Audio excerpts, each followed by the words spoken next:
এই মাত্র তুই ফিল্ম মেকার, তুই ফিল্ম বানাইবি, তুই আঙ্গুর পিছনে লাগছিস কেন? যুক্তরাজ্যের প্রথম সারির টিভি চ্যানেলে প্রচার হবে মোস্তফা সরওয়ার ফারুকী পরিচালিত ও নুসরাত ইমরোজ তিশা অভিনীত সামথিং লাইক এন অটোবায়োগ্রাফি সিনেমাটি।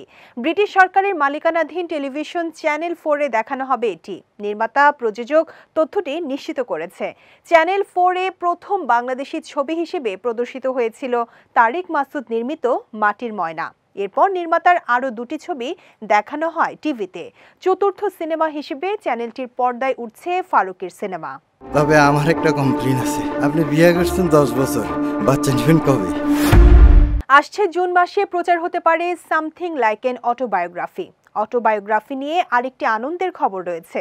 সেটি হলো উৎসবে প্রদর্শনের জন্য নির্বাচিত হয়েছে সিনেমাটি।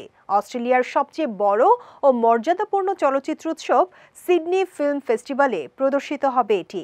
আগামী 5 জুন শুরু হয়ে উৎসবটি চলবে 16 জুন পর্যন্ত। এতে ফারুকের সঙ্গে ছবির অভিনেত্রী প্রযোজকরাও অংশ নেবেন বলে আশা প্রকাশ করেছেন। ছবির অভিনেত্রী নুসরাত ইমরোজ তিশার মন্তব্য এরকম, সামথিং লাইক এন অটোবায়োগ্রাফির জন্য দর্শকদের যে ভালোবাসা পেয়েছি এবং এখনো পাচ্ছি, এটি অভিনয় শিল্পী হিসেবে আমার জন্য খুবই অনুপ্রেরণার।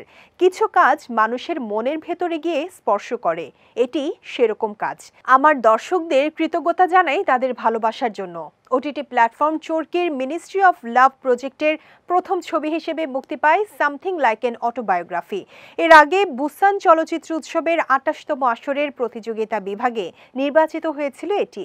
এছাড়া মুম্বাইয়ের জিও মামি ফিল্ম ফেস্টিভ্যালেও ছবিটি দেখানো হয়েছিল।